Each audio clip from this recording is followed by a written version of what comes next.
Welcome!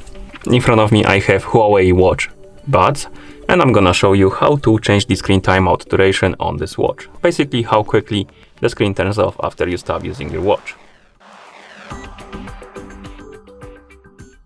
First thing we need to do is to wake up the screen on our watch, and you can do it by pressing the side button. Once you wake up the screen, press the side button again to open the menu. Now scroll through the menu, find the settings icon and tap on it to open the settings. In settings, scroll through the menu, find the brightness or rather display and brightness option and tap on it, and here scroll down and find the option called sleep. Once you find the sleep option, tap on it, and here we have the list of durations we can select from. We have 10 seconds, 15 seconds, 20 seconds and auto.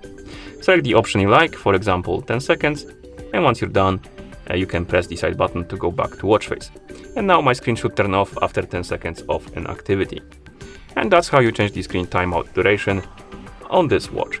Thank you for watching. If you found this video helpful, please consider subscribing to our channel and even leaving the like on the video.